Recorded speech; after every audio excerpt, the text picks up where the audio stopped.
TitleMatchNetwork.com. Welcome to another edition of the RF Video Shoot interview series. Today we're joined by a true legend in the sport of professional wrestling, none other than Polish Power himself, Ivan Putski. Thanks for being here today. Well, I'm glad to be here. You've been in the business, you started, I believe, in the 60s. Of course, you were a mainstay in the 70s and, of course, the 80s as well. My first question to you would be how you got started in the pro wrestling business.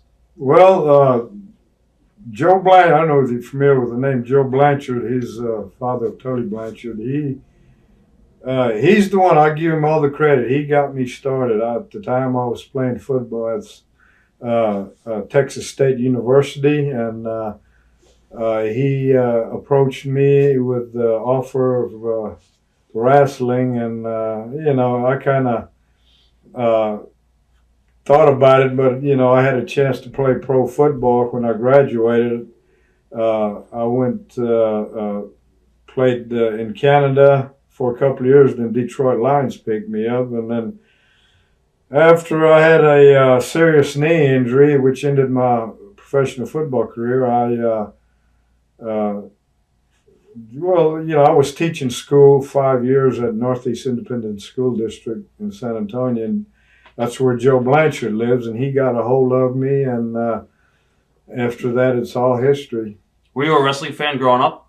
I really wasn't. I was into powerlifting, heavy lifting, weightlifting, bodybuilding, and things like that. But, being that I was Polish, came from Poland, I could speak Polish, so Joe Blanchard came up with this gimmick, Ivan Putski, the strongman. Then I started doing all the strongman things like crushing oil drums, holding the cars back, and believe it or not, got a hold of this, and they got me on Believe It or Not, and I did some of these stunts. They're not stunts; they're really dangerous on TV, and then.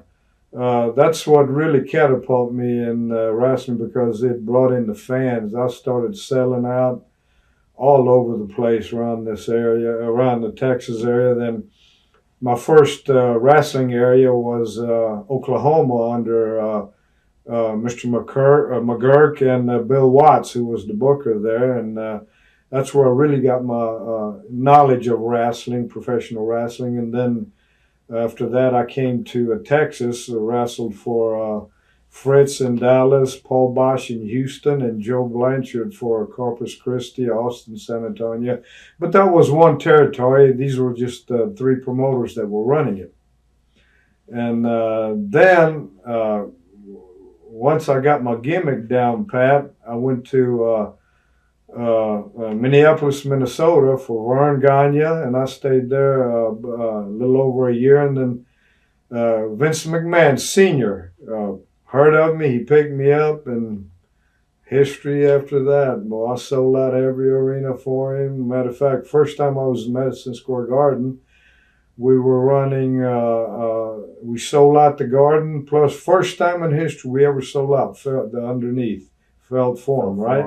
Wow. Yeah, that was the first time, and I was wrestling. They did the closed circuit? Yeah, closed circuit right. felt form, and it was sold out too. So after that, he booked me in the Garden every time. How did you actually start getting to the strength competitions? And what age did you start to get into bodybuilding? I was doing that in the 50s in high school when they were telling me weightlifting wasn't good for you. Believe it or not, in the 50s, that's what the coaches would tell you. Don't lift weights, you'll get muscle bound. And you know what I did? I went to HEB. There's a supermarket. I don't know if you ever heard of it in Texas called HEB Supermarket. It's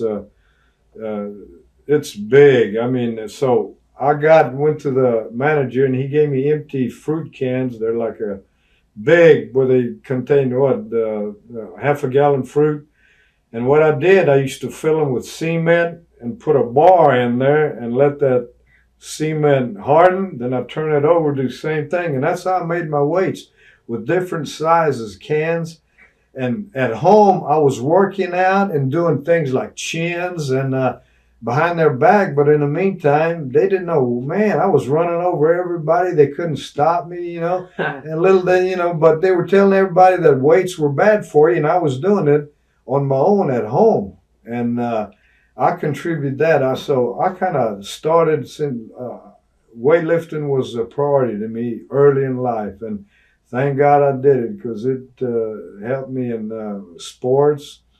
And of course, as y'all know, it helped me in wrestling, because I was one of the first guys in wrestling, me and Superstar Billy Graham, that really got into. Everybody saw us, how good we looked, and everybody else started doing it. Now, as far as your training, I heard rumors that you would run up and down the steps at the arenas and stuff like that for a very long period of time. That's right. I used to go to these arenas, especially where there's a football stadium close, and I'd sprint up and down these. That's right, exactly. I was in good shape.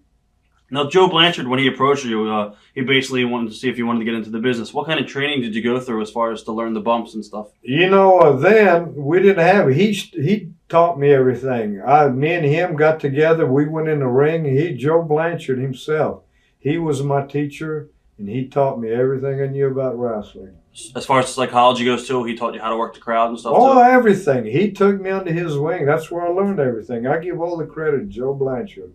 He's my man, and if he's watching me, I love you, Joe. What was that territory like, Southwest Championship Wrestling? It was good. What I would do after I made my main name in New York for Vince, Vince knew I had 3 boys and a daughter too, but they played football, and all of them were good football players. And when they were in high school, then I was a big name in New York, and he gave me the summers off every year so I could spend time with my kids. And then we had a deal, you know, that every month during the football season, on Fridays and on the weekends, he'd fly me home. And let me tell you another thing about Vince McMahon Sr. They have contracts now with the wrestlers, and you know what our contract was? That's right, a handshake. Wow. That's all we needed. And I tell you, that to me, he was the finest gentleman and a good man, and I really appreciate everything he did for me. And I know I made him a lot of money too, but I was just lucky and thankful that I worked for him when he was alive. And after he died, nothing against young Vince McMahon, but he came up with contracts and that. Then I just said, heck with it. I just quit after that. Right. Was it hard to transition from football to wrestling, to make that transition? Or No, not really. Matter of fact, a lot of guys in our business do that now. And I noticed a lot of them have a football background. College, professional. It's actually it's really easier because we're used to the knocks and pains in football, and of course, you know, in professional wrestling, especially when I wrestled, we got after it. You know, things got out of hand, but you know, the slams and things like that, hip tosses that we have to take bumps. The football player, the guys that played football could endure this much, much better than regular guys that went through the ropes and not having any kind of athletic background, especially football. I think that really helps. Who was your first major feud with down in Southwest Championship Wrestling? Do you remember? Let me think. Huh.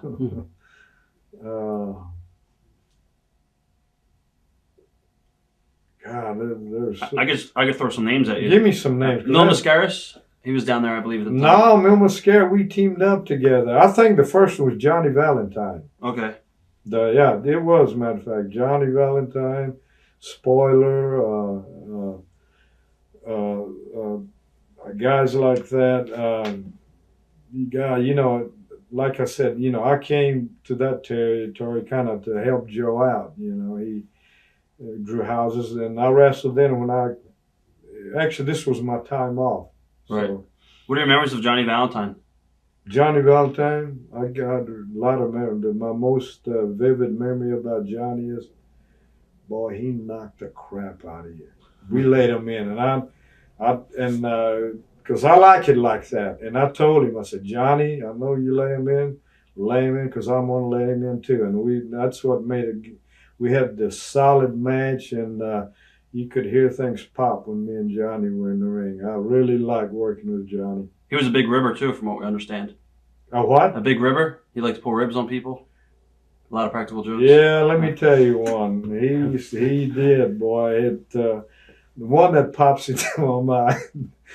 I don't want to say the wrestler's name he did this to because I know he wouldn't want people to know this, but the guy went in a match and then had his match, and what Johnny took his bag and crapped in it and zipped it up, and oh my God, you should have heard him. He was nuts when he opened the God smell. But there's a lot of guys who pull ribs. Me, I never pull a rib on anybody, and because I do to because it'll turn around, it'll happen to you. But I didn't think much about these ribs, but there's some crap people pull. Oh, all kinds of ribs. I never forget also Fuji. He was a hell of a cook, and he always used to bring things he'd fix. And who was it? Oh yeah, Bruno said, "Hey," he said, "Ivan, don't ever eat anything he cooks." I said, "Why not?" He said, "He told me what, and I'll tell you what happened." So I never did. He'd offered. And the man, I'll tell you, everybody. He was an excellent cook. He came down there. He was given this. He fixed some barbecue he marinated. He said, "Man, this is the best thing," and marinated. And he was giving this stuff to all the guys in the dressing room. God, give me some more. Everybody was fighting over it. You know what it was? A dog. Oh! Hey, am I right, Scott? He killed. Hey, there's a dead dog. He barbecued it. He marinated it. Yeah. Oh, it is. Oh man. Yeah. Wow. What are some of your memories on Red Bastien? Red Bastien, yeah, I met him in Minneapolis. My memory of Red Bastien was he was a hustler. He got in that ring, and to me, he was a great worker and good guy. He used to give me advice. He'd come up. I was just breaking into the business, and he's been around a long time. Red Bastien, and he appreciated. He'd always, after my match, he'd come up and say, "Ivan, come on." We'd go where no one could hear us. Say, "Do this. You did this wrong. Do it like this," And Red, if you're watching, thanks, buddy. I appreciate that. We talked a little bit about Mil Mascaras. What was it like teaming up with him? Good athlete. He had a hell of a gimmick. He down around Texas way, he sold every place he went out, and a nice guy. He was a gentleman to me, and but the only thing that I remember the most about Mil, he never took his mask off. Even when he took a shower, and all the guys, you said, "Shit, I wonder what he looks like." But one time I was working out in there in San Antonio, and I finally got to see. He was working out there too. He got in early, and he was wearing the same sweatpants that he wore a week before in the dressing room. And the guy never talked to anyone, but I saw his. That's the only time I saw his face was in gym in San Antonio where he worked out, and I just happened to work out there at the same time, and I knew that was him. None of the boys ever wanted to take his mask off as a rib or anything, or? You couldn't. He used to have it on so tight. There's no way. You'd have to get a knife to rip it off. Wow. Did you go up to him in the gym or no? Yeah. What did he say? He said, "Don't tell nobody." I said, "Don't worry, I won't." That's awesome. Now, also, Joe Blanchard was at Southwest Championship Wrestling. What was he like? He was good because his dad was a professional wrestler. He broke me in, and he learned everything from his dad. He was excellent wrestler and good guy. I think he even worked him was a tag match with maybe you and Terry Funk against Tully and Gino Hernandez. Yeah, we did. And matter of fact, Tully was my partner several times, not only in that match, in several other matches there, and when I was with Southwest Championship Wrestling during the summers. And he was my partner too. We had we teamed up. And as a matter of fact, I worked against him a lot too. Right. Several times. What was Terry Funk like? Terry Funk was a good worker. He sold for you, and he's just a good guy, He's just the kind of guy you'd want for a friend. Terry's a good man. He's a good people. He's down home type of guy, that you would want for a friend. Now you went from Southwest Championship Wrestling to Leroy McGurk's Mid-South, which was where Bill Watts is booking, right? No, I went there. That was my first territory. Was the Oklahoma, right? Where Bill Watts. Yeah. From there, I went to Texas. Yeah. But that wasn't Southwest Championship then. It right. was the circuit in Dallas, and then when I started working for Vince McMahon Sr. during the summers, then Joe started up the Southwest Championship Wrestling, and everybody had their own little place there in Texas. That's when I started. What was it like working for Bill Watts? Good. Hey, he paid me good and used my gimmick good. I enjoyed working for Bill Watts. And another thing, he didn't put up with your bullshit either, and I respect that, and I think that's the way all the promoters should be. A lot of them are too damn, they take it too easy on the guys, but Bill Watts wouldn't put up with your crap. I mean, you come on time, and that's why I left there. One time he gave me I don't know if y'all heard about this, he gave me tapes to take from Oklahoma City to, where was that? It was we left Oklahoma City to New Orleans, right? And I said, what? He said, he expected me, you know how far that is?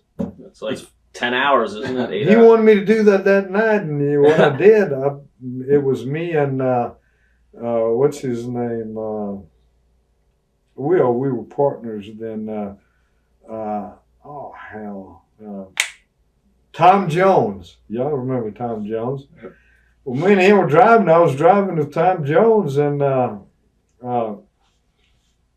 he was driving with me, and we came over I believe it was the Colorado River. I took all those tapes and dumped them in the river, and I said, Tom, I'm leaving this territory. That's how I left. A lot of guys said the travel schedule with that promotion was really crazy. Yeah, it was. It was just ridiculous, and I just... hey, that was my first territory. I learned a lot, and I got McGurk and Watts to thank. What are some of the things that you learned there? Well, through wrestling, working with the guys, and that's the main thing. He gave me a chance. I was a main eventer there, see, and I was just starting, so that's pretty good. When you start going to business, you start off main event, and then you have to hold your own. That's... Who were some of the other guys there at the time? Dr. X, what was it? Dr. X, Tom Jones, Red Bastien, and what's his name? The Spoiler. There's a bunch of guys that come in through there, in and out. Any matches in that territory that stick out in your mind?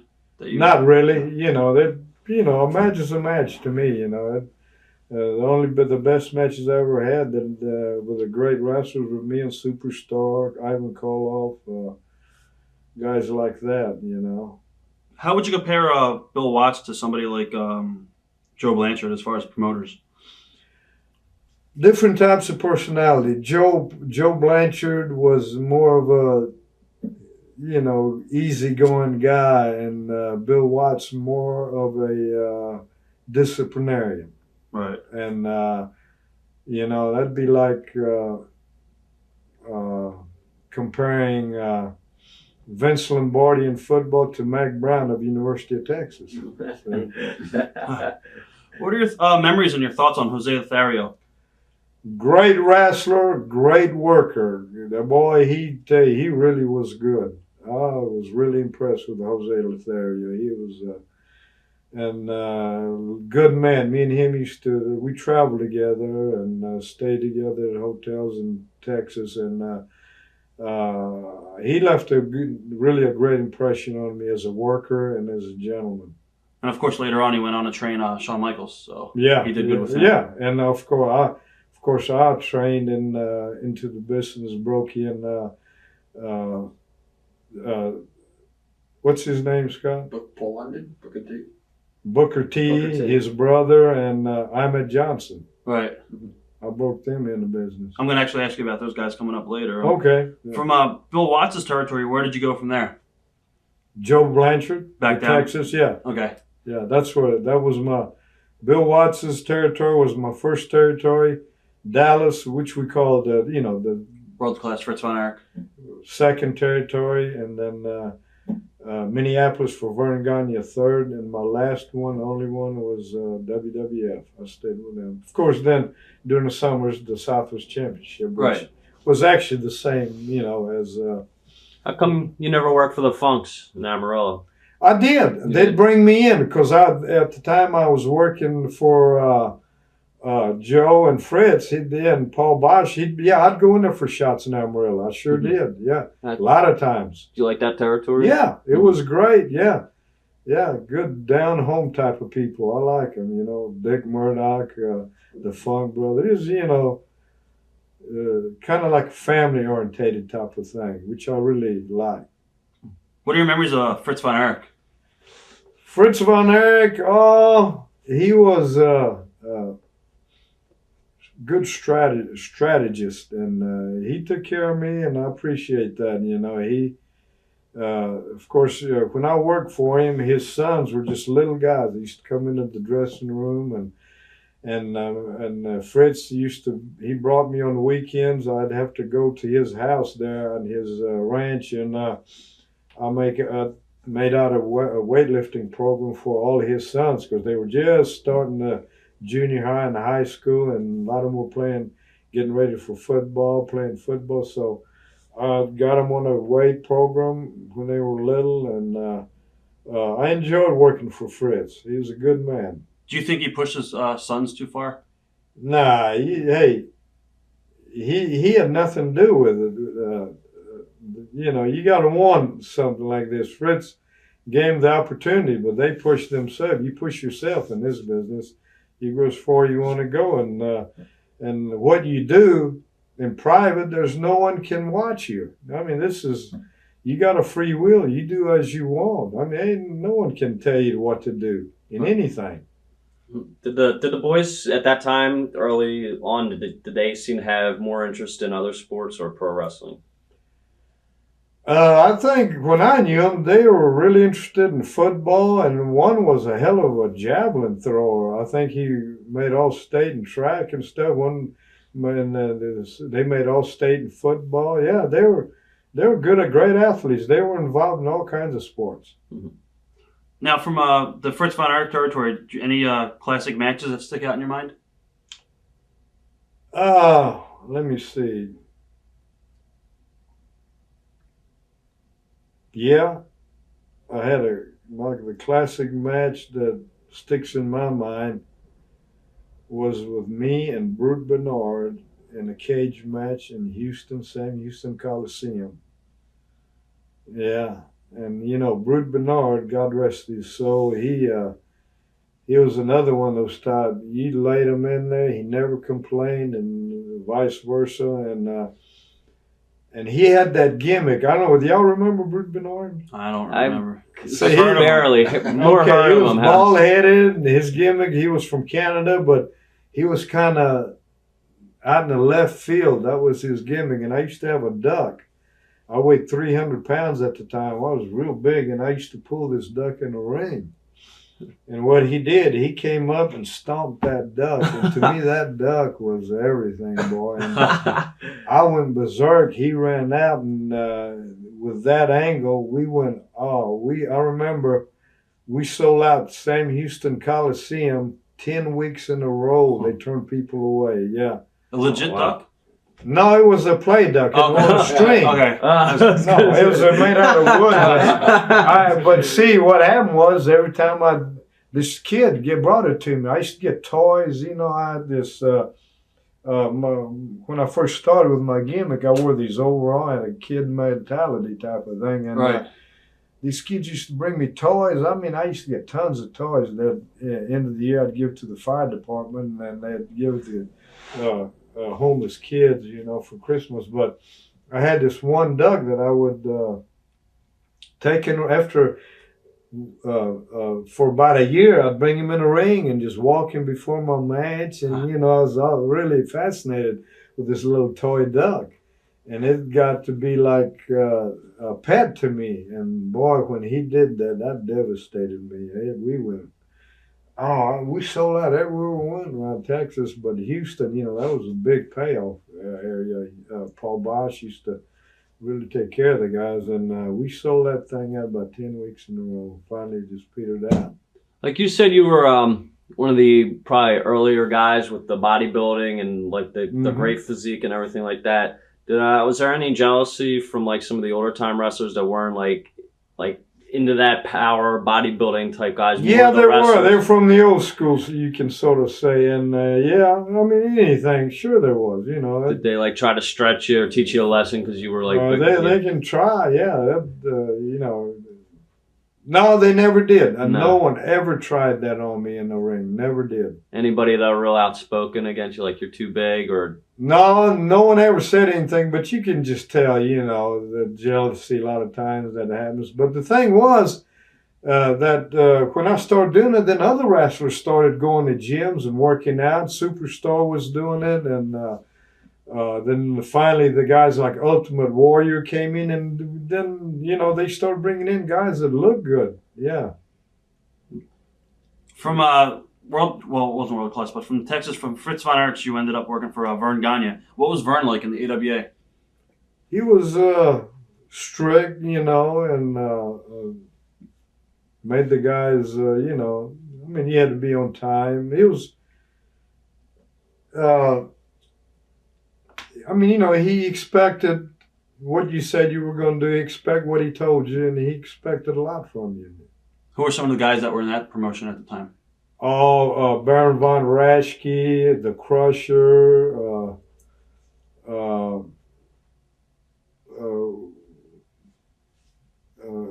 else? Knitsky, Gene Knitsky then. There's a lot of guys, you know, in that territory. But you probably haven't heard of these guys. No, I've heard of all of them. Yeah, Definitely did. Mm-hmm. What was Baron von Raschke like? God, to me, he was the greatest. He could portray this gimmick better than anybody ever was. I mean, he was that German SS guy with that little. He really worked that gimmick to perfection. I heard a lot of stories about Bruiser and Crusher and all those guys. Bruiser, yeah. Did you get along good with those guys? Oh, great. Matter of fact, me and Crusher, we were a tag team. We used to travel together. Yeah, Crusher and the Bruiser and the Sheik, guys like that. Yeah. Did you adjust well to that territory? Huh? Did you adjust well to that territory? Yeah, I really did. Yeah. Of course, Superstar was there then. Nick Bockwinkel, you know, and Is that when you first met Superstar? Yeah. Mm-hmm. That was the first time. And tell you, I flew in, matter of fact, my first day in Minneapolis, I flew into the airport, and, you know, guess who picked me up? Superstar picked me up at the airport, took me to his house. His wife fixed us a big old steak dinner. Hey, he's a class guy. That's all I got to say. Wayne, you're a hell of a guy if you're watching. The original Sheik, what was he like? I never worked Detroit, but like steady. But I went in there for shots for Verne, and he worked with other guys. I never worked with him, so I don't know. You know, and I never been around him. I just met him one time that he was on a card working with somebody else. But I never worked that territory, so I never got to know him. No, Nick Bockwinkel, you said he was there as well. Yeah. What was he like? Nice guy, you know. We made money together. You know, he was a heel at the time, and he was a perfectionist, and he liked everything done right, and he was a good guy. I really enjoyed working with him.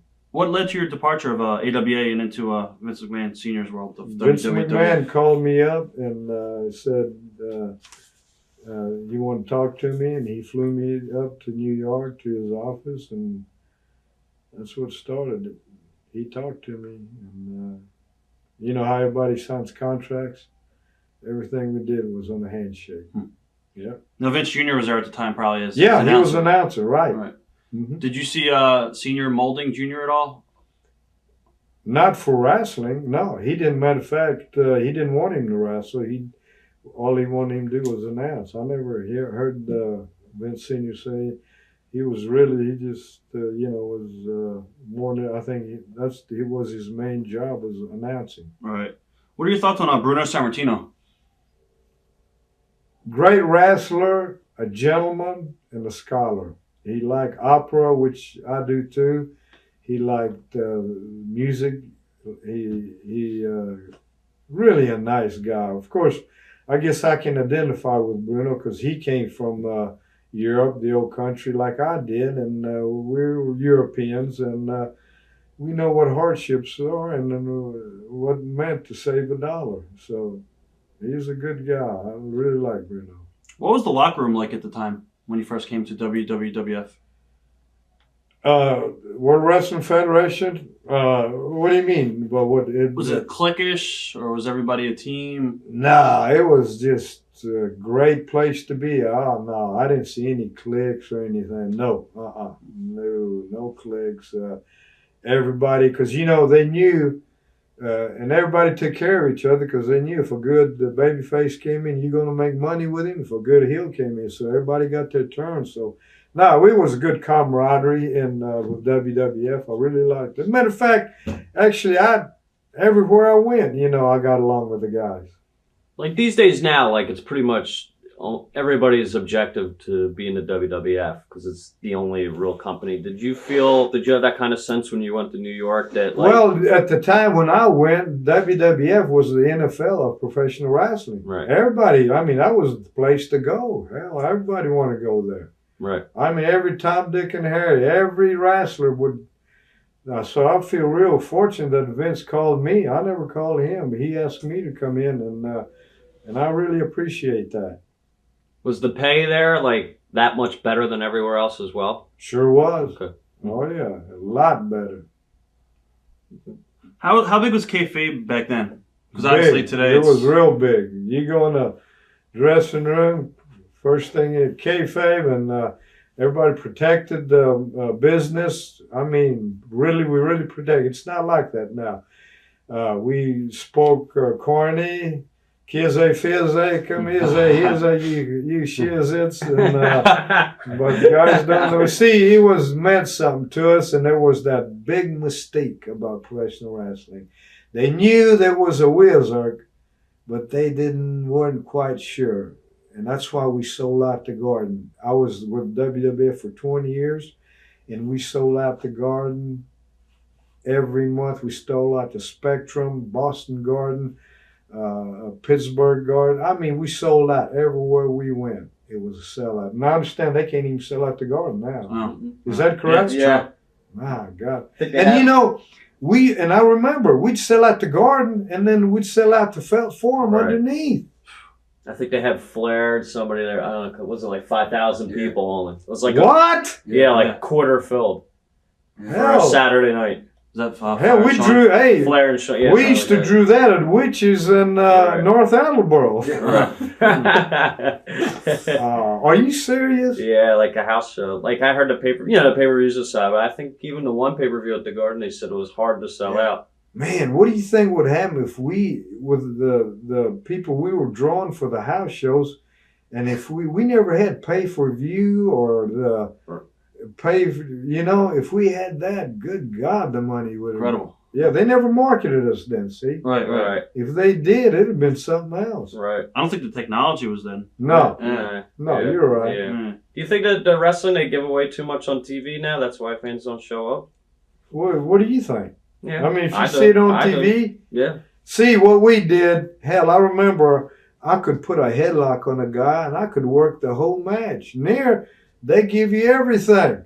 Well, Right. hell yeah, you're going to get tired. You got to give them a little bit. Each, let's save it. Less is more. Exactly. Let me tell you something. I remember if we gave a guy a backdrop, he stayed down. I mean, if we gave the guy atomic brain buster, that was a stretcher case. They'd bring a stretcher out. Right. Now the guy just shakes his head and he's up. I think they give away too many matches. If they had Raw back when you were there, they would have like you and Backlund every once a month on TV. That's You would right. never see that on TV. Never. No. Never. See, we kept them hungry, Right. which they don't do now. They do everything. They'll get up on the scaffold and fall on they'll put a bench or a table and they fall. Big deal. See, what they do now is acrobatics, but what we did wrestling. That's the difference. It's true. What about Peter Maivia? What are your memories of Peter Maivia? Great guy. Me and Peter used to drive together to towns, and good man. He'd give you the shirt off his back. That's what I remember about him.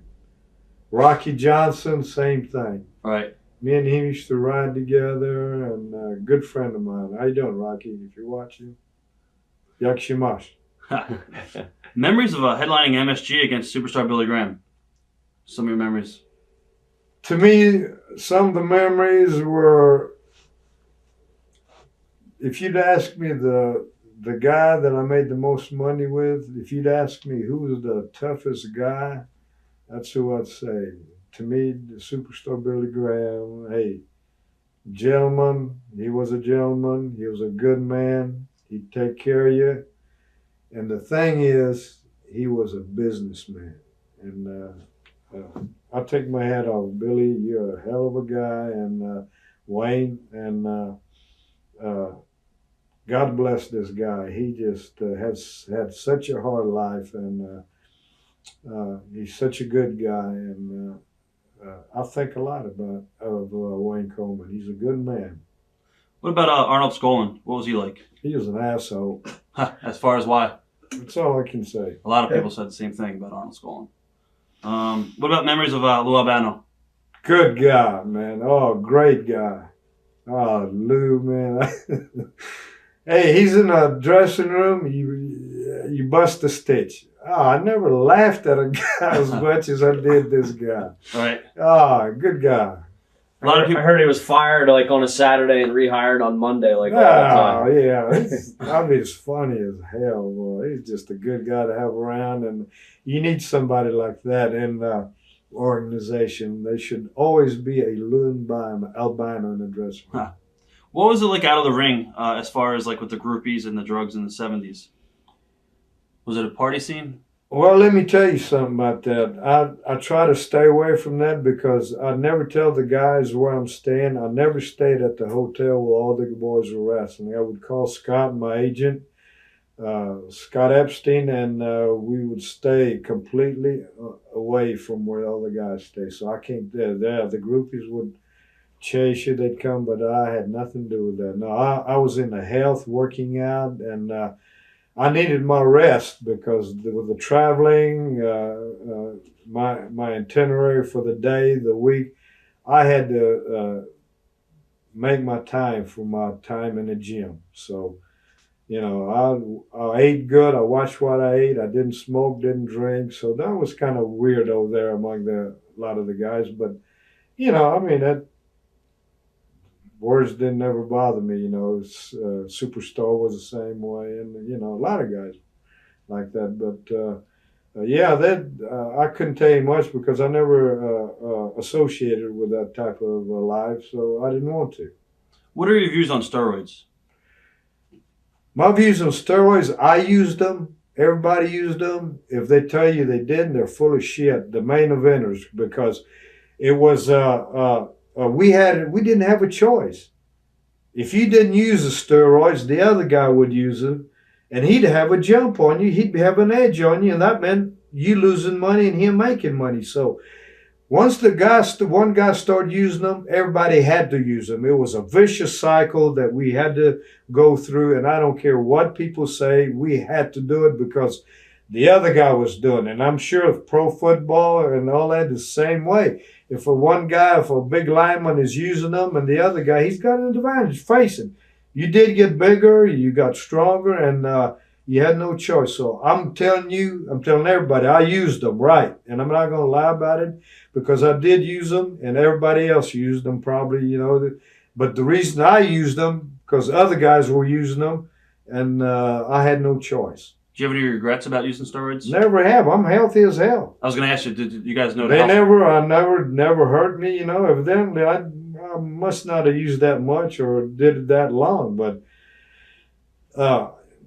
I'm in great shape now. I was going to ask you when, I guess Ken Patera came in and Superstar Billy Graham, was there a lot of pressure on you to chisel your physique back then? Because, exactly. Right. Yeah. I mean, everybody, you had no choice. Like I said, you had to use them. Okay.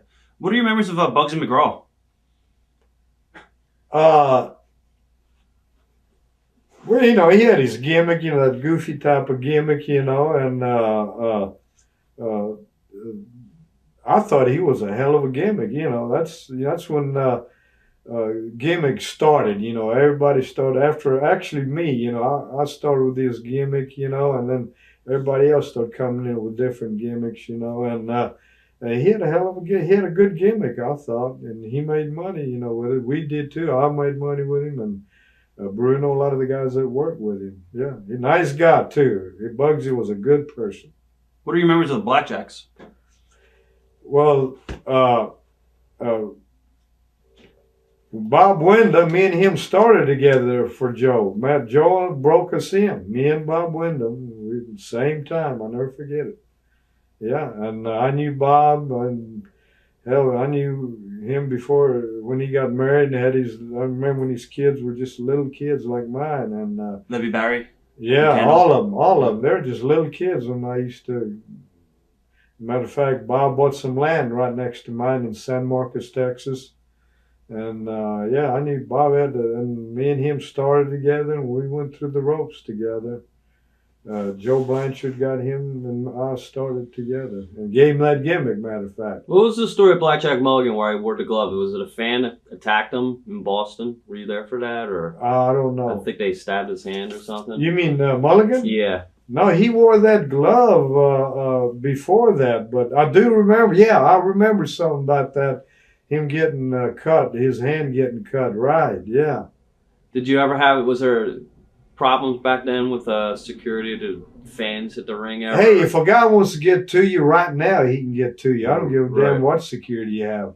Did you ever did you ever have a problem with fans, or did you ever just have it in your matches or something? The only problem I had with fans was not them trying to tear my shirt and me going into the ring or coming in Madison Square and they wanted just to touch me, things like that. Right. No, they're great fans. I mean, that's part of your success, right. Part of being a celebrity. But but in New York, it's more so than anywhere else in the nation.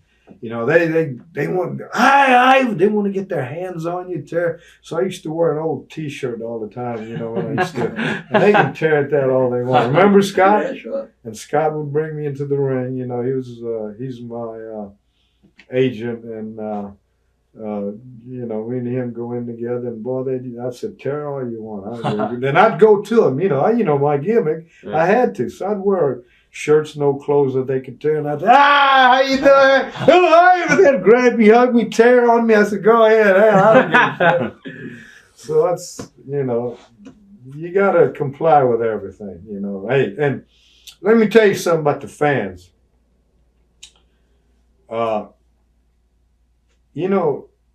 I'd be sitting in a restaurant and go to Mama Leone's or wherever, we used to go out and eat after the matches, and little kids would come up to me, men, women. Ivan, can I have an autograph? I'd be eating. I'd stop everything I'm doing, move my played away. Little boy wants I give him an autograph, shake his hand, and I did this every time. I don't care where I was, what I was doing. If a fan came up to me, wanted to shake my hand, wanted my autograph, I was more than 100% willing. Because if it's, and I realized this, if it wasn't for that fan, I wouldn't be in the situation. I wouldn't be making that money that I'm making. And, I like to say this, I watch a lot of the guys, not only in my sport, but in other sports.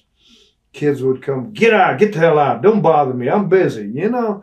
How can they do that? I mean, if it wasn't for them, you wouldn't be in the situation you're in. So I just want to tell all my fans that thank you. Thank you for supporting me. Thank you for coming to the matches when I was wrestling. And thank you for making me Ivan Putski. I love all of y'all. What about Ernie Ladd? Great guy. Oh, me and Ernie had a lot of matches. Ernie's a good man. Hey, Ernie, if you're watching, I want to tip my hat to you. He's a great guy.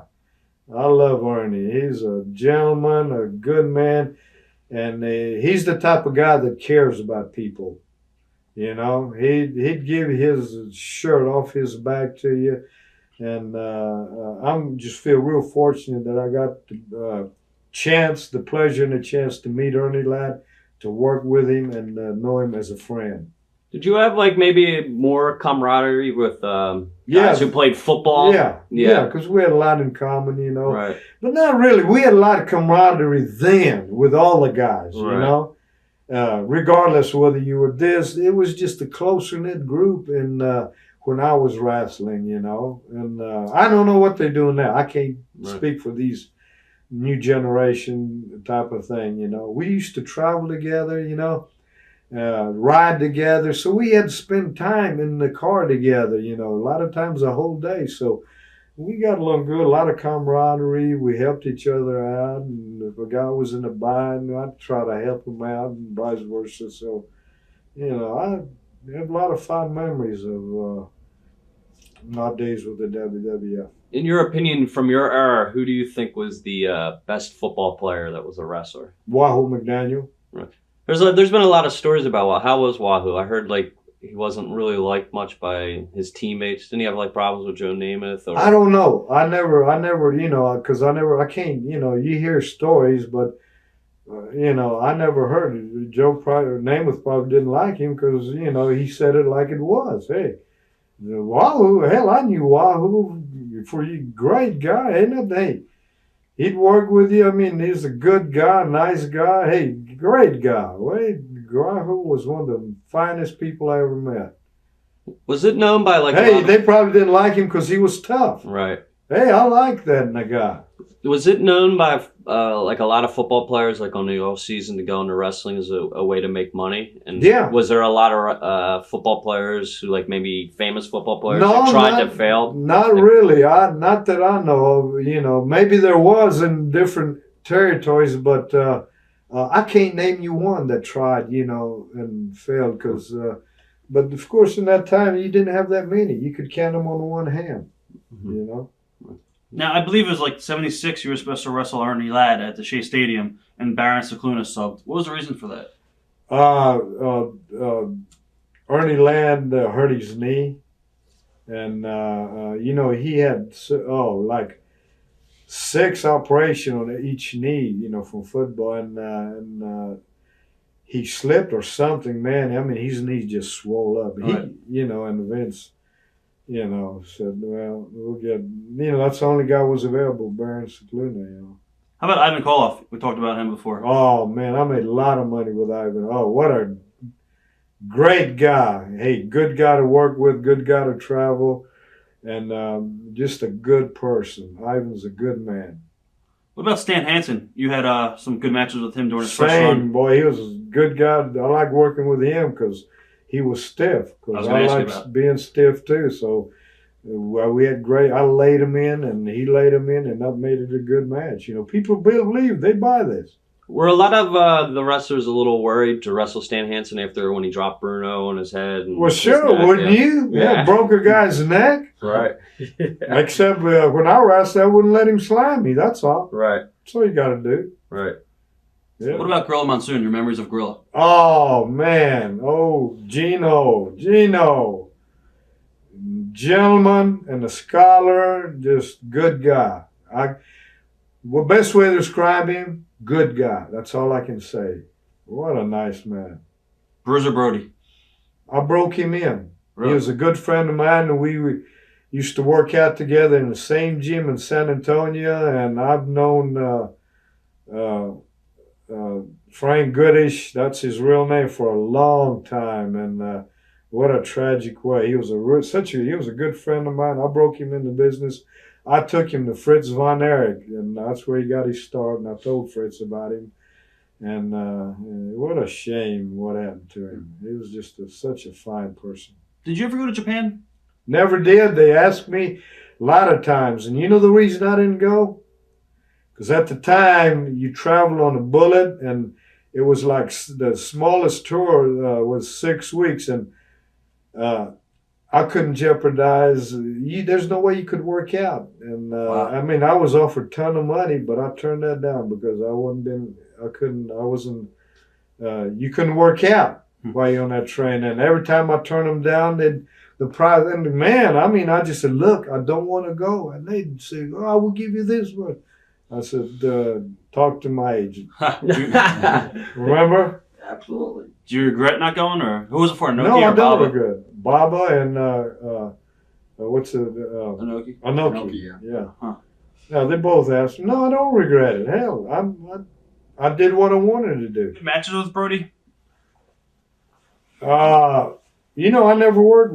Or is that on? Yeah, it's on. Oh, I never worked with him. Okay. I just worked with him when I was teaching him, showing him things like that. But I never worked with Bruiser Brody. A little earlier, you were talking off camera about growing up in Poland and everything. You want to go into some stories like?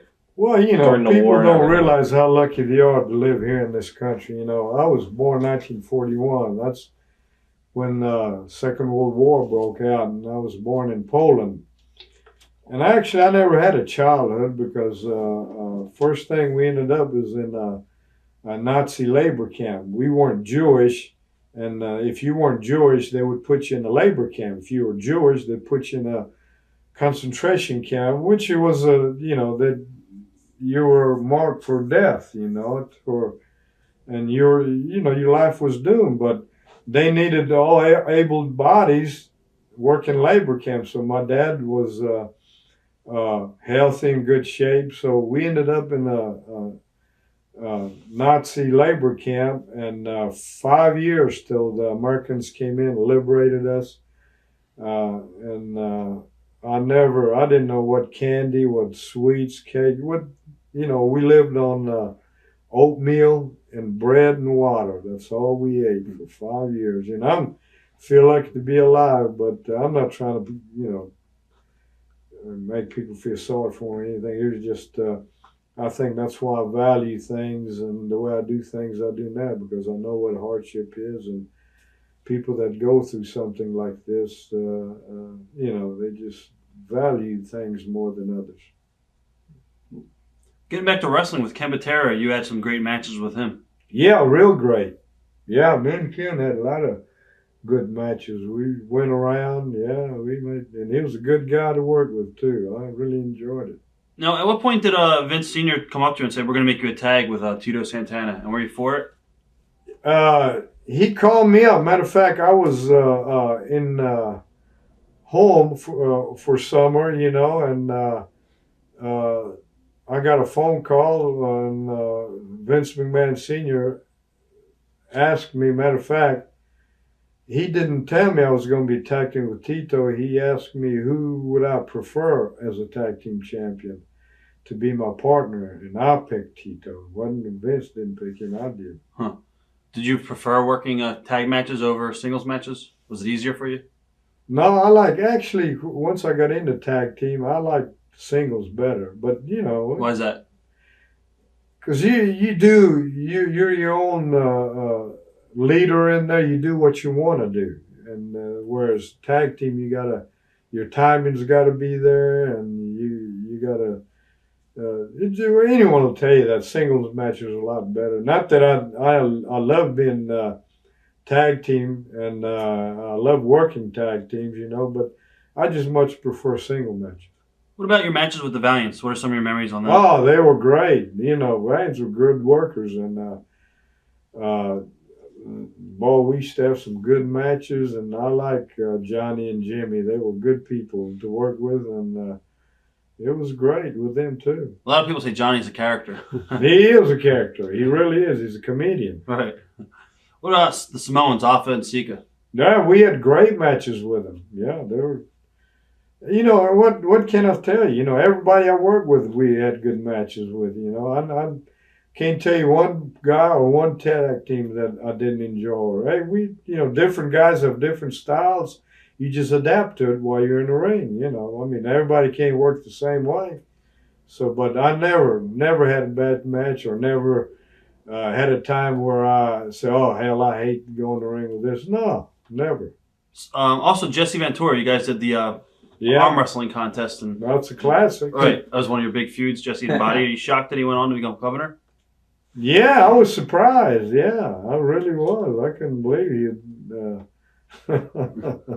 Jesse, the governor, I just couldn't picture him being a governor, knowing him. Did he ever do anything really shady or anything like that? Or No. I'm just joking. And if he did, I wouldn't tell you. He was just one of the boys, I guess. He was one of the boys. Do you think the houses were different with Bob Backlund on top rather than Bruno? Yeah. I don't. They were Bruno. Had more charisma, and he drew. And I always noticed with Bob Backlund matches, they always padded it with me, guys like me, Snuka. Hey, you know this, right? But Bob's a nice guy. I have a lot of respect for him, and he was a great amateur wrestler.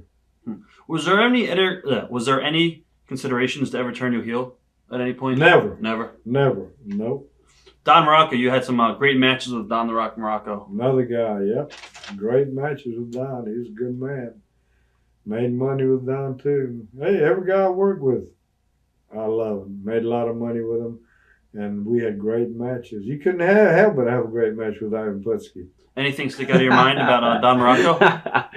Don, just that he was a happy-go-lucky type of guy, and there never was a problem that couldn't be solved. That was done. Explain, when they did the TV. Ooh, I just spilled that. I'll get that. The TV tapings up in Hamburg, PA. What was that like? Pain in that butt. You there all day. They bring you stuff, lunch, and I dreaded it. How long were those tapings? 4 hours? All day. All day? It was an all-day affair. That's Wow. what I hated. By the time, and you didn't get finished till 10, 11 o'clock, and you were beat. Right. And the next day you had to go make your shot. Huh. No, I hated the tapings. What about the travel schedule in general for WWF? It Was it was rough? brutal, yeah. Not rough. Matter of fact, that was one main reason that I finally quit when I did. I finally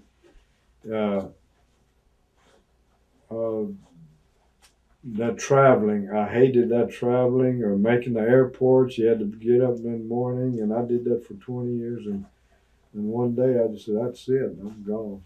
Yesterday we were at the convention in Boston, and Iron Sheik was there. What are your memories of Iron Sheik? Great guy. He was got a raw deal in Minneapolis, and you heard him. He said himself, poor guy had to carry the ring around, set it up, and not only that, then he had to work. See, I didn't write. I don't give a darn what, guys shouldn't be abused like that. Right.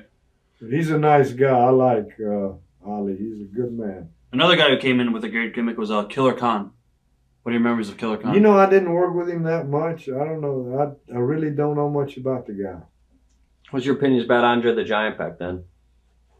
Hey, we tag team. you know, he was a nice guy. He always nice to me, and there's not a bad word I can say about him. You talked earlier that there was no consideration ever to make you a heel. Did you ever want to be a heel? Or Never did. Nah? I loved what I'm doing. I didn't want people hating my butt. Right. No, I liked it. I finally got where it was kind of grew on you, where everybody comes up to you, you know, wanting your autograph. Well, they wanted heels too, but it's different, you know. When you're a baby face, you know, it's. I think it's easier. Do you think that since Bruno held the title for so long and that Backlund, you know, he held it for long, do you think that back then, do you think they kept the titles too long on one specific guy? Do you think they should have switched it around a little more? Yeah, they could have, but hey, he was drawn with it, you know, and you know, more power to him. To me, I'll say this: the longer a guy holds the belt, the more money he's making, more power to him. Right. Was there ever any talk of maybe putting the belt on you, one of the singles belts? No, but only thing they told me, Vince told me, and that was his excuse, because he called me in and he said, we're going to give so-and-so the belt, Bob Backlund, and he said, the reason you're not, this was his excuse now, he said, the reason you're not getting it, you don't need a belt to draw people. And we went, man, does that make sense? That's what he told me. I said, yeah, but hey, I made, without that belt, I made just as much. And, you know, I'm not complaining. I made a lot of money. Right. How did things change for you as a performer when the new era of stars came in, like Hogan and Roddy Piper? Well, you know, like I say, if a guy comes in, more power to him. The more money he can make in this business, great, because everybody's entitled to make money, and they got their opportunity. I had mine. I made my money, so it was, you know, everybody gets you had your run. I had my run. I was there 20 years, you know, and when I quit, it was time for me to quit. But new meat came in, new faces, and you got to go with it. And I think, you know, I'm just glad that they made what they made. Everybody deserves a shot like that.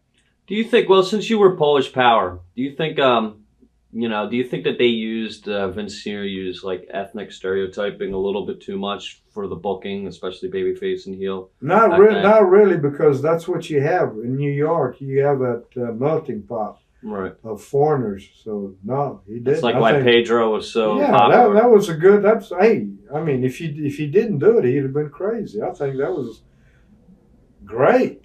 Right. Hey, and especially you can't get a guy in there that's not really that ethnicity. You know, I'm a Polak. I was born in Poland. I spoke Polish, and I am Polish. You know, Bruno's Italian. He came from Italy. He's Italian, and that's what made us. You know, people knew we weren't fakes. We were the original thing. Now, Roddy Piper, they did a Piper's Pit with you and Roddy, which led to a series of matches with you and Roddy. What do you remember of working with Roddy Piper? Great, good worker, you know, had charisma, and I thought Roddy was a hell of a worker, you know, and I was just glad I got an opportunity to work with him and make that money. What are your thoughts on Hulk Hogan when he came into the company? Well, I thought I was impressed because, you know, he was one of those guys like us. He liked to work out, and right off the bat, I said, hey, he's one of us, you know. He spent time in gym. He took care of his body like we did, you know, and he was one of us. When he got really over, did he ever try to big league any of the guys that have been with Vince from day one? No. He always helped. You know, I never got that opinion. All right. Was there a lot of mutual respect for the new generation of guys coming in towards like the 70s generation wrestlers, or was there any clashes between any of the guys? No clashes, but I wouldn't say, you know, people, kind of, you know, said, well, you know, they had it handled. See, we paved the way for them. And in other words, like they just coming in, it was handed to them. They had, they marketed them, which they didn't do us. They had pay-per-view, which we didn't get, and they got more money, which we did. And certainly, you say, well, hell, I wish that had happened to us. But, for the new guys, more power to them. The more money you can make, the better off. Hey, in those days, the top guy make $400,000 or $500,000 a year. We thought that was a lot of money, and it was. But now they make $4 or $5 million a year, and more power to them, I say. With your generation of wrestlers, was there like some of the guys that you were counterparts with that are like kind of like, why did Hulk Hogan get the belt so quick, and why didn't like Jimmy Snuka get the title? Was there? Nah. Hey, that was none of my business what the office does. Hey, even if we did say something, would you think they'd listen to us? They wouldn't care. I mean, what they do is their business. It's none of my business.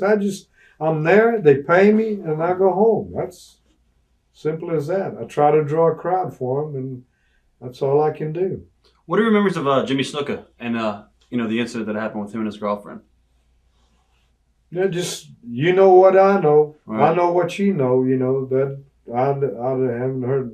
This is exactly what I read in the paper and what you heard and everybody else. I don't know much about it. Were you shocked that Vince brought him back? Well, he was a hot commodity then, and I knew he'd bring him back. I mean, you had to, because he was making money with him, and so, I mean, you always bring a guy back that makes money for you. How did Vince Jr. change over time, and how would you compare Vince Sr. to Vince Jr.?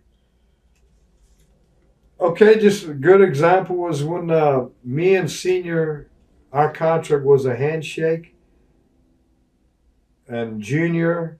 He wrote out a contract. That's all I can say. You signed a contract with him, handshake with his dad. So, right, take it the way you want to take it. Were you bitter that you were kind of phased out as a wrestler in the late '80s? Not really, because it was time for me to go. And then one day, where were we booked? I forgot that. Well, anyway. I just finally, I sat down and said, hell, what am I doing here? I'm tired of this. I just walked out. Huh. And that was into my wrestling career with the WWF. Were you still under contract, or yeah? No, I never signed. Oh, you never signed. So I left the contract. Matter of fact, Vince Jr. gave me a contract, and I left it on the desk, and I said, so long. Huh. No, I never did. What year was that about? I don't know. My last day in NFL, my last day in WWF. I don't know what day that was. It didn't matter to me. I had my fill of it, and I'm left. I called Scott, and I said, Scott, I'm quitting. Was the main reason, do you think, because of Vince Jr. or just how the whole company was changing? And a little bit of everything. Right. Yeah, everything was changing, and they didn't need me there. They had their guys, and I made my money there, I had my day there. It was your time. Yeah, it was my time to go, and I just went. But I left on top, see. I didn't, people remember me. And now you look at TV, you watch Ric Flair getting the shit crap beat out. Actually, that's humiliating, right? Right. And last time, didn't Hulk Hogan get pinned or something? Yeah, they made him wear a mask. Yeah. Well, what is the last thing people remember? That. Right. Huh? That. So right what they remember me? You went on top. Yeah, and that's what I wanted to be. Hey, I have no regrets, none. What did you do after wrestling? I worked, little shows here and there, and I saved my money, and kind of took life easy, just cool. But they wanted me to come up things like what I'm doing now, and in order to get my Scott broken in, I used to sacrifice and go ahead and put my trunks back on and boots back on in order to help him out. I was going to ask and you. I do that now, even because I'm in shape now. I could go in the ring right now and work. I'm in great shape, but I don't want to. I put in my time, and Scott's not working, so I don't want to do it. The only reason I did it was for Scott. That's why I went to the Joe Freeman Coliseum and tag team with me and Scott with the Lawlers. I was going to ask you where we won. I did it for Scott, my son. I didn't do it because Vince asked me. No. Right. Do you still weightlift? Are you still involved? I'm work out religiously. Can't you tell? Guns are still up. You got to zoom out for that one. Go Let ahead. me tell you, my guns are still loaded. Right, Scott? You got it. At what point did Scott actually tell you that he wanted to be a wrestler? Oh, he always was, ever since he was a little kid, you know, he was, you know, let me tell you something. I'm not saying this because he was my son. Scott was really good, you know. He had the charisma, he had the size, the mass. But what happened, let me tell you what happened, and why Vince is not using him, and I want everybody to know this, and it wasn't Vince's fault. It was Scott's. When Scott hurt his leg, you remember that? Yeah. All right. He didn't like Vince, you know, Vince would have used him again. Well, what Scott did after his leg healed up, he said, well, Vince not going to use me. He kept telling me, I said, hey, Vince is going to use you. Once you sign with Vince, he'll always use you. And so he jumped. He went to the other organization, and I know exactly that's why Vince doesn't use him anymore. And, you know. Did you try to talk him out of jumping? No. I never talk my kids out of it. If they really got their mind made up to do something, I'll back them. How did Scott handle the pressure of being your son? Did he like? Yeah. I mean, it's like Bruno Sammartino's kid likes being Bruno's son. Sure, they like that. I mean, that's human nature. Wouldn't you like your dad be a star wrestler or a football player or something like that? Sure, you would. What are your thoughts on the WWE Hall of Fame induction that they did with you? Were you glad? Well, I'm glad. Well, hell yeah. I mean, let me tell you, anybody and everybody in any sport, every sport wants to be recognized as the best in what they did. And Vince and WWF recognized me that I was the best in what I did at the time. That was professional wrestling, and I thank them for it, and I'm proud of it. Was it hard to fit into like the locker room back with the whole new generation when you went back? Was it different for you seeing all these new guys? No, because I was built better than any of the new guy, and I was in better shape, so I kind of was putting them down, you know. Actually, you know, they had nothing on me. I had everything on them. I looked better than any of them, especially them. I was in my peak, you know. Vince crazy for not, you know, actually using me then. I looked the best I've ever looked was when I was getting ready to quit. Wow. Yeah. Huh. What about Steve Austin? What are your thoughts on Steve Austin being from Texas and all that? Hell of a gimmick. More power to the guy. Hey, the more he can make money with them, hey, any wrestler, I'll take my hat off to all of them. Hey, the more money they can make, the more power to them. We talked about your son a little bit, and he had a one-time romance with Missy Hyatt. What are your thoughts on Missy? Well, I'd rather not comment on that. Okay. You also talked briefly about your training of Booker T. What are you what are your memories of Booker T? Good guy. Let me tell you, you know, I haven't been keeping up with his career very much. I did it right at first, but then, you know, he was listen to everything I told him. He was really good. I mean, I could see stardom then that he had this charisma that you needed to be a star. His brother also, Lash, he was good too. And, of course, Ahmed Johnson, you know, oh, man, that guy, let me tell you, he was the best talker I ever come. I mean, he came natural to Ahmed. He was, I just wish he could have, Ahmed could have pursued his real name was Tony. And I just wish he could have pursued his profession a little more. He really was a natural. I mean, Tony could talk, he could work, and he just had that something like both of them did. Right. They were good. Why do you think Ahmed got out of the business? I don't know. Never talked to him since then. Never, you know, so I can't tell you. Now, did you ever promote a show? Promote a show? A couple shows here and there. Yeah, I used to promote in Houston. Right. What was that like? I promoted a lot of shows. Oh, it was good. We had a regular TV there, and we had local guys that we used, you know, like here. Same thing. Does your son still work or no? Yeah, he works around Dallas area, Texas area. They book him to get TV there. But right now he's in construction. Him and his brother, they opened up a construction company. They're building homes now. Would you ever come back as a road agent for WWF if Vince called you? Or Nah, well, no, that's I already did my trial. I don't want to. That's one thing I never. You're done. I'm done. Some of your favorite opponents and least favorite opponents. Well, in this business, I never had a least favorite, but my favorites: Superstar Billy Graham, Ivan Koloff, Jesse the Body. You know, but the main one that I really used to love, enjoyed being with was Superstar Billy Graham. What's your seems like Bruno Sammartino is very vocal against professional wrestling now. What's your take on some of the old guys? And maybe, it seems like they come off kind of bitter. Really? Yeah. See, I haven't heard this. Right. See, just from a hearsay, but I'd have to hear him. Man, I never heard Bruno say anything about profession or the other guys. See, I guess because I live where I live, and you guys get more poop around here, but I haven't heard Bruno ever say anything. Right. Well, I think when Bruno was against Vince, really? When that whole steroid scandal came out in the 90s and everything, and Bruno, I think, didn't he testify against Vince and everything? Oh. Like that. It just seems like Bruno, always knocks wrestling for what it is now and how different it is and everything. So. Well, it is different, but, I think everybody got a right to express their opinion. Mm-hmm. And if that's what Bruno feels like, he has the right to feel like that.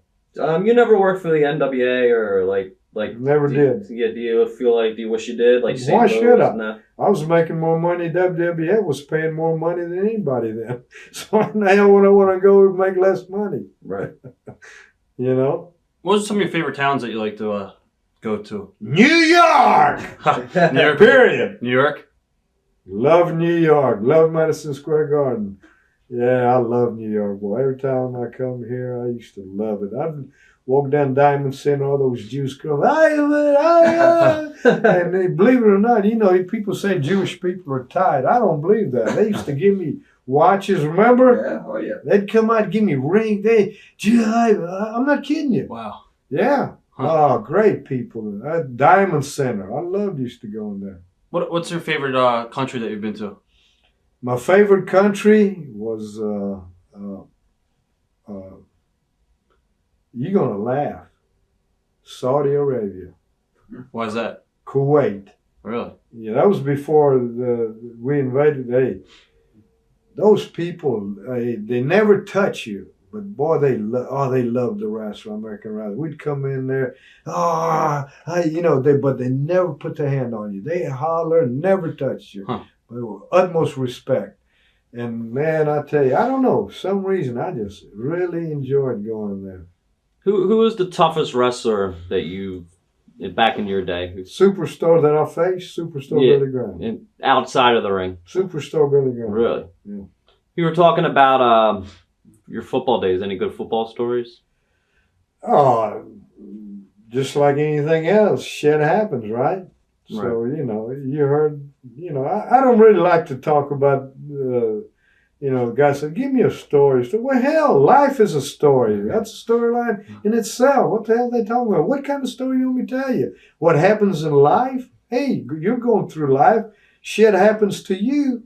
That's what it is, Now, you said your cousin was Chuck Bednar. Now, he's pretty famous. Okay, but he's how come he never got Polish? How come he never got into wrestling? He seems like he'd be. Well, didn't he referee or he got involved somehow Right. a few times, didn't he?